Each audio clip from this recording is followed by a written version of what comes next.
Andresa Wurzba, sou psicóloga. Estou aqui mais uma vez a convite da Entendendo Obesidade e as perguntas que vocês têm enviado constantemente para o grupo. Agradeço muito a oportunidade e dessa vez eu vou falar para vocês um pouquinho sobre a questão, em termos psicológicos, da relação da criança com a comida. Né?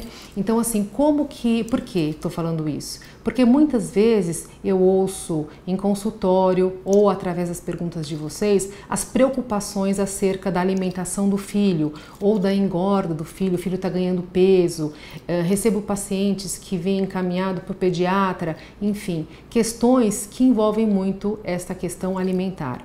É claro que a gente desenvolve primeiramente, né, o paladar, na língua mesmo, a zona que é relacionada a doce. E a gente vê muito que criança gosta de doce, nós todos gostamos, né? Porém, a questão que eu fico me perguntando é o seguinte: será que precisamos introduzir na nossa casa o tempo inteiro doce?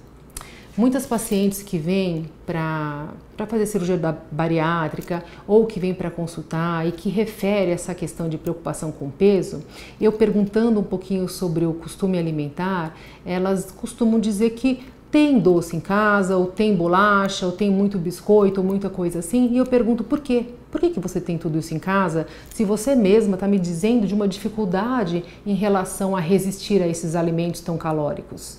E elas me respondem porque eu tenho criança.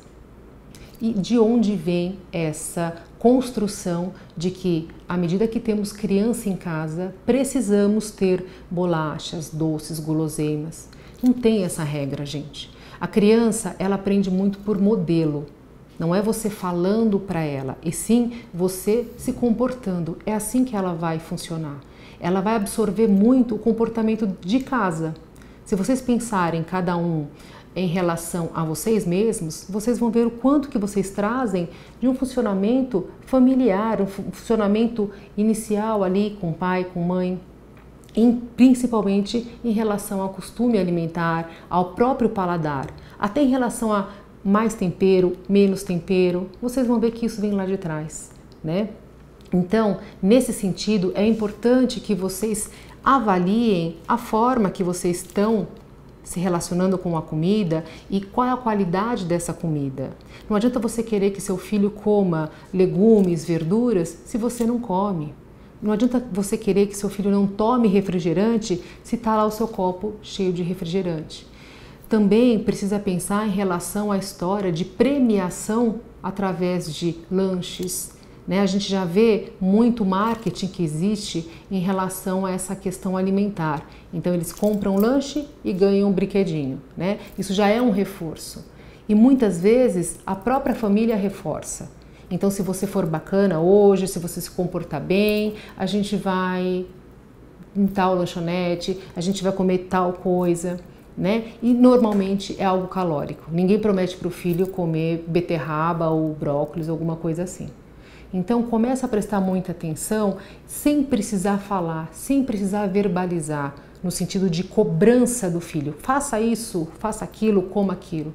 Mas você começando a agir de uma forma mais saudável em relação à sua alimentação, privilegiando as questões que você gostaria que seu filho também fizesse, e ele vai absorver o seu comportamento, né? Os filhos, as crianças, elas sentem muito o clima da casa. Você pode notar quando você está mais agitado, mais agitada, o seu filho também vai estar, né? Então, dessa mesma forma, eles vão absorver o comportamento alimentar, eles vão lidar com o prato. Se nunca experimentaram refrigerante, para que você vai dar? Qual é o benefício que ele tem em relação a ingerir alguma coisa nesse sentido? Portanto, o meu objetivo aqui não é dar uma dieta para ninguém, mesmo porque não sou nutricionista, né? Mas é para orientar, para que vocês verifiquem o quanto que a criança aprende por espelho, né? Ou seja, o espelho de pai e mãe, né? Essa relação primeira que a gente tem e cujo vínculo é o nosso maior e mais forte vínculo. Espero ter colaborado com vocês. Continuem, por favor, mandando as questões, as críticas, sugestões, para que a gente possa desenvolver outros temas e coisas que possam contribuir de alguma forma. Obrigada.